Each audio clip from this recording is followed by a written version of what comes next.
Bonjour, j'espère que vous allez bien. Un encouragement pour chacun de nous en cette journée, en cette semaine. Ne sois pas un obstacle à ton miracle. Oui, cela peut paraître curieux, mais il est important que nous ne soyons pas nous-mêmes un obstacle à ce que Dieu veut faire dans notre vie. C'est possible quand nous ne prenons pas conscience des choses, quand nous ne gardons pas notre foi placée en Dieu ou quand nous marchons en désaccord avec ses plans. J'en veux pour preuve ce que le peuple d'Israël a vécu.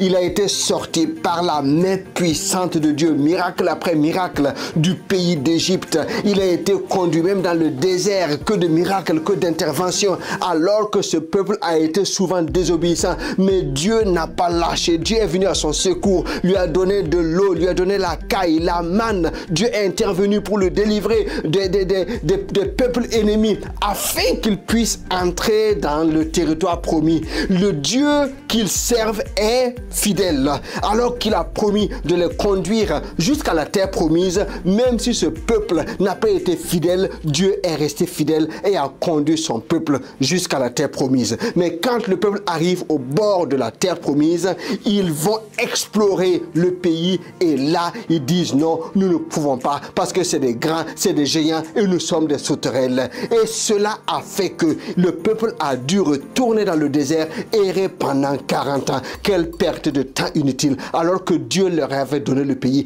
Mais par manque de foi et par manque d'obéissance, ils ont échoué aux portes même d'entrer en possession de leur héritage. C'est pour cela que je t'encourage, alors que tu marches avec Dieu jour après jour, reste focalisé sur la promesse qui va s'accomplir. Ne te défais pas de cette promesse, ne te soustrais pas de cette grâce qui t'accompagne, parce que celui qui t'a délivré te donne de conquérir ce pourquoi il t'a délivré, c'est-à-dire ton héritage. Tiens bon, ne sois pas toi-même un obstacle à ce que Dieu veut faire dans ta vie. L'ennemi ne peut rien faire parce qu'il a été déjà vaincu à la croix. C'est à toi de placer une pleine confiance en Christ qui t'a sauvé et que tu marches donc dans la victoire qu'il a acquise pour toi. Sois courageux, tiens bon, la victoire est pour toi. Allez, je te souhaite une excellente semaine. Que Dieu te bénisse. Bye bye.